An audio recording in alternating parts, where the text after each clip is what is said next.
Hello everyone, welcome to a online solution. देखिए, कल math का एग्ज़ाम है तो मैं चाहता हूं कि फटाफट आप एक बार फार्मूला रिवीजन कर लो। ठीक है, हालांकि मैं मैथ का फार्मूला 2-3 बार बना चुका हूं, लेकिन फिर भी बहुत सारे स्टूडेंट न्यू आए हैं तो उनको मतलब पता नहीं चल रहा। एक बार बस बहुत कम समय में हम पढ़ेंगे नहीं, बस आपको शो करेंगे, दिखाएंगे और आपको फार्मूला एकदम याद दहानी कर लो कि कौन किसका फार्मूला है। एचसीएफ का है, एलसीएम का एलसीएम और मतलब पहली संख्या और दूसरी संख्या का फार्मूला है। ठीक है, अगला देखिए बहुपद का फॉर्मूला आपको पता है। ये देखिए बहुपद का फॉर्मूला है। देखिए यहाँ पे क्या, okay, minus B by A C by A होता है। त्रिघात बहुपद की देखिए फॉर्मूला होता है अल्फा बीटा गामा का होता है, माइनस बी बाई ए होता है। Alpha plus beta plus gamma का होता है, सी बाई ए होता है। और देखिए यहाँ पे alpha beta gamma minus D by A. यहाँ पे त्रिघात बहुपद का जो सूत्र है यहाँ पे देखिए माइनस लिखा हुआ। ठीक है, मिस्टेक हो गया था। चलिए 2-4 वाले देखिए समझ, ये तो खैर इसको तो आप एकदम अच्छे तरीके से स्क्रीनशॉट ले लो, समझ लो कि जब अगर बराबर नहीं होगा तो केवल एक हल होगा, है ना, अविरोधी और इसका प्रतिच्छेदी होगा। ठीक है, ग्राफ जब शुरू में बराबर होगा, बाद में जब बराबर नहीं होगा तो कोई हल नहीं होगा और विरोधी होगा। ठीक है, और अगर हमेशा बराबर होगा तो अनेक हल होगा और आश्रित होगा। ये बहुत बार सवाल में आता है। ये देखिए विवेचक निकालने का फॉर्मूला है कि अगर मूल समान हो, वास्तविक हो तो कैसे होगा। जब डी बराबर 0 हो तो मूल समान वास्तविक होगा, डी अगर 0 से बड़ा हो तो वास्तविक और असमान होगा, और छोटा हो तो वास्तविक और आभासी होगा, मतलब आभासी उसी बोलते हैं। यहाँ देखिए सूत्र, ये सूत्र आप नोट कर लो। ठीक है, ये सूत्र आप नोट कर लो, बहुत इंपॉर्टेंट है। समांतर श्रेणी का ये दोनों फार्मूला देखो याद है। टीएन का ये फार्मूला होता है, एसएन का देखो ये भी फार्मूला होता है और एसएन का ये भी फार्मूला होता है। ठीक है, इसी को बनाया है ये। ठीक है, प्रथम प्राकृतिक संख्याओं का योगफल यहाँ पे देखिए ये फार्मूला दिया हुआ है, और सम संख्या का फार्मूला, विषम संख्या का फार्मूला ये दिया हुआ है। ठीक है, नियामक ज्यामिति का बहुत इंपॉर्टेंट फार्मूला ये देखो, सब देख लो याद है कि नहीं। ओके, सम दूरस्थ होने का सूत्र है, आपको पता है कि ए बी की दूरी और एसी की दूरी क्या होना चाहिए, बराबर होना चाहिए। अगर आप यहाँ से ले तो एसी की दूरी और बीसी की दूरी बराबर होनी चाहिए। संरेख होने का सूत्र यही है कि अगर ये ए बी है, ठीक है, तो ए बी की दूरी जो होगा ए पी और बी पी की दूरी क्या हो जाएगा, बराबर होगा, जोड़ के। अंतर विभाजन का सूत्र देख लो, बहुत इंपॉर्टेंट है, रिवीजन कर लो एक बार, ताकि है ना, ताकि एग्जाम में सवाल आएगा। सवाल तो फार्मूला पे ही आएगा, और जब सवाल फार्मूला जब याद नहीं आएगा तो सवाल बन नहीं पाएगा। ठीक है, ये बात आप याद रखें। रेखाखंड देखिए, मध्य बिंदु का निर्देशांक तो पक्का एक सवाल तो टपकता ही इससे। केंद्रक का निर्देशांक देखिए, केंद्रक का निर्देशांक निकालने का फॉर्मूला है, तीनों को जोड़ के 3 से डिवाइड कर दो, है ना, x1 x2 x3 को जोड़ के 3 से डिवाइड कर दो, y1 y2 y3 को जोड़ करके 3 से डिवाइड करना होता है। अंतः केंद्र का देखिए फॉर्मूला क्या होता है, आपको पता है, ये ए है, बी है, सी है, ए x1 बी x2 सी x3, इस तरह से आप लिखना है। क्षेत्रफल देखो, त्रिभुज के क्षेत्रफल का फॉर्मूला 1 2 3 2 3 1 3 1 2 याद है। अगर क्षेत्रफल अगर शून्य हो तो क्या होगा, संरेख होगा। संरेख कब होता है, जब क्षेत्रफल त्रिभुज का शून्य होता है। ये फॉर्मूला देख लीजिए, ढाल स्लोप का फॉर्मूला, ये सवाल आता है तो बंदा नहीं पढ़ा तो कन्फ्यूजन हो, y1 minus y2 by x1 minus x2। ठीक है, ये बात याद रखें।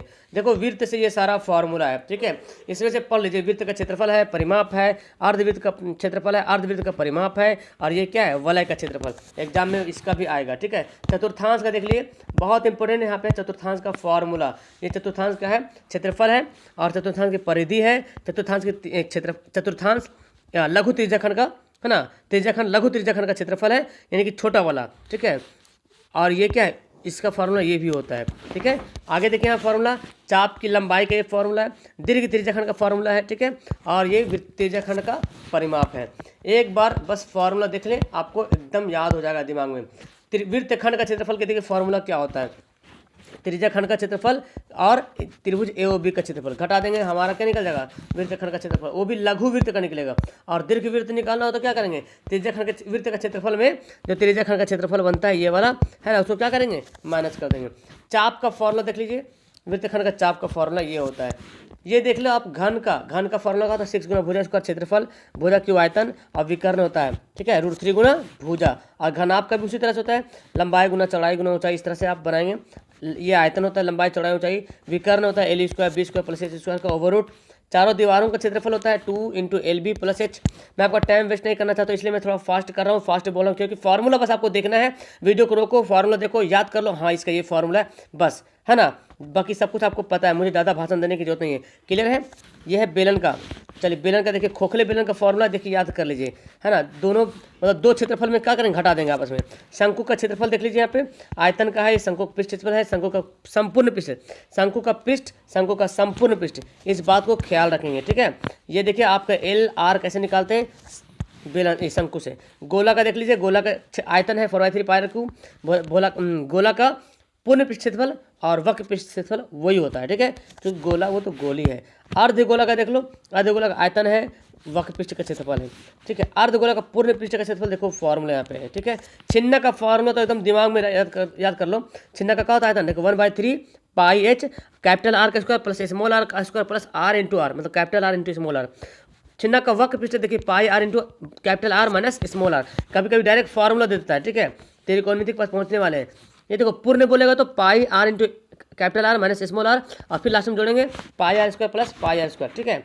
ओके, देखिए बाल्टी कैसा होता है, बाल्टी जब आप देखते हैं बाल्टी तो ये क्या होता है, बाल्टी के नीचे क्या होता है, पेंदी लगा होता है ना, इस तरह ये क्या होता है, लगा होता है, तो ये ऊपर खुला होता है, तो इसलिए ऊपर का हिस्से पे लिखा गया यहाँ पे, ठीक है। तो ये हमारा बाल्टी का चित्र pi R into pi L into capital R minus small R plus pi R square, चूँकि ऊपर वाला खुला भाग है।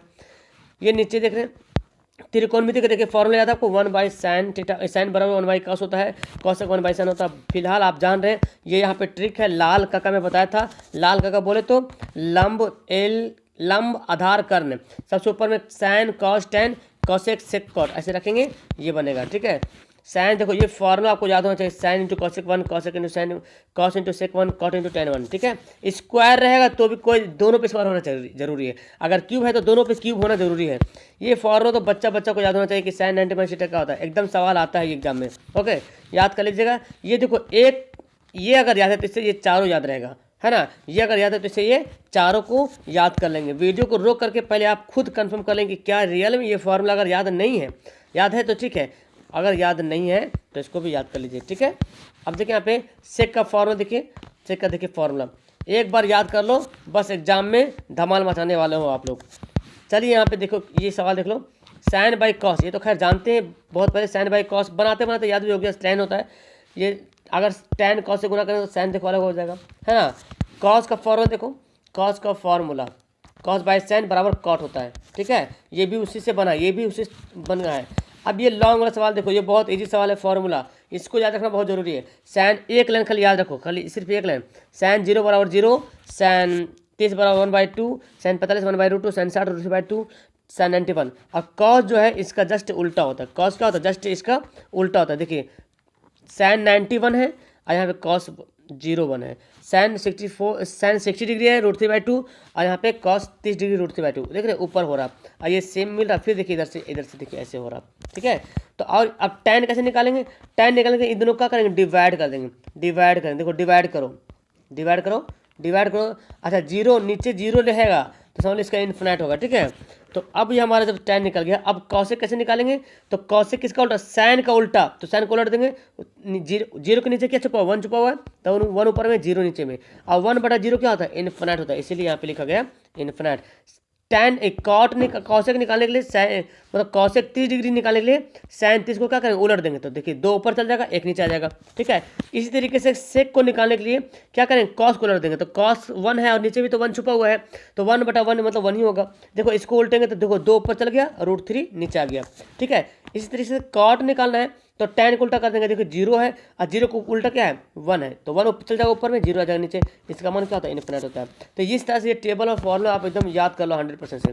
संख्या की वाला फॉर्मूला देख लो, प्रत्यक्ष माध्य का फॉर्मूला ये होता है सिग्मा एफ एक्स बटा सिग्मा एफ, कल्पित माध्य का सूत्र होता है सिग्मा ए प्लस, ठीक है, A plus sigma F X F D बटा सिग्मा एफ, और पद विचलन विधि होता है A plus sigma F U बटा सिग्मा एफ इंटू एच होता है, ठीक है, एक अलग से है। बहुलक का फॉर्मूला देखो याद है ना, एकदम गर्दा उड़ा दो, फॉर्मूला बहुलक आता है, बहुत आसान है, बस सिर्फ फॉर्मूला बहुलक का याद रखो और वीडियो देख लो, किसको F1 बोलते हैं किसको F2 बोलते हैं, समझ में आ जाएगा। माध्यिका निकालने का फॉर्मूला ये देखो है, ठीक है, ये है माध्यिका निकालने का फॉर्मूला। अब यहाँ पे एक नॉर्मल से जानते हैं कि बहुलक निकालने, बहुलक और माध्यिका में रिलेशन क्या है, तो देखिए बहुत अच्छा सवाल है, बहुत ही कम बच्चे हैं जो इसको बना पाते हैं। बहुलक बराबर 3 गुना माध्यक माइनस 2 गुना माध्य, ठीक है। समबाहु त्रिभुज का फॉर्मूला का सवाल आता है, समबाहु त्रिभुज का क्षेत्रफल का फॉर्मूला है, समबाहु त्रिभुज की ऊंचाई वाला फॉर्मूला है। ये a प्लस बी का होल स्क्वायर को पता है, बच्चे से पढ़ रहे हैं, a माइनस बी का whole square, a square minus B square, ये बहुत इंपॉर्टेंट, ये तो त्रिकोणमिति में पूरा छाया हो रहता है, ठीक है। और यहाँ पे a plus B A square plus B square रहेगा तो देखो A square plus B square रहेगा तो ए प्लस बी का होल स्क्वायर माइनस 2ab। ये दोनों सवाल बहुत ही इंपॉर्टेंट है। तो ये पूरा आपका मैथ का total A to Z formula है। मुझे उम्मीद है कि आपका ये सभी फॉर्मूला याद होगा। नीचे कमेंट करना मत भूलिएगा। ओके, मिलते हैं नेक्स्ट वीडियो में। बाय।